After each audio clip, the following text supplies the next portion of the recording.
তো সেদিনকে ছিল ক্রিসমাস আর আমরা তিনজনে বেরিয়েছিলাম ঘুরতে। কোথায় আর ঘুরতে যাব, যেমন অনেকে যায় না পার্ক স্ট্রিট বিভিন্ন জায়গায় ঘুরতে ক্রিসমাস পার্টি মানাতে, আমাদের ওরকম কোনো ব্যাপার নেই। তাই আমরা তিনজনে মিলে ঘুরতে গেছি। আর ছোটোবেলার থেকেই না আমার ক্রিসমাস ট্রিটা খুব ভালো লাগে।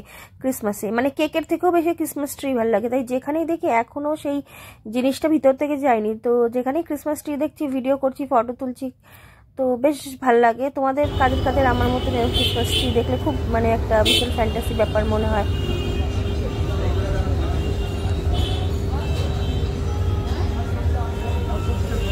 আর তারপরে টুকটাক কিছু খাওয়া দাওয়া করে আমরা মধ্যমগ্রাম দিয়েই যেহেতু আসছিলাম, তাই জন্য আমাদের মধ্যমগ্রামে যে শপটা আছে ওখানটা খানিকক্ষণ দাঁড়ালাম। আর সেদিনকে আমাদের দোকানে সেইভাবে সেরকম একটা হয়নি, তাই জন্য আমাদের দোকানে যে থাকে সে একটু আপসেট ছিল। তো আমি বলছিলাম কোনো দিন এরকম হয়। আর তাছাড়া আজকে ক্রিসমাস, সবাই এখন অন্যদিকে ঘোরা বেড়ানো খাওয়া দাওয়া এইগুলোতে হয়তো বেশি হয়েছে, তাই জন্য তো আপসেট হওয়ার কোনো ব্যাপার নেই, নেক্সট ডে ভালো হবে। তো তারপরে চলে আসলাম আমরা, আমাদের পাড়ায় হচ্ছে রাস হচ্ছে, আর ওই দিনকে ছিল লাস্ট দিন। তো চলো তোমাদেরকে একটু দেখিয়ে দিই কি হচ্ছিল সেখানে।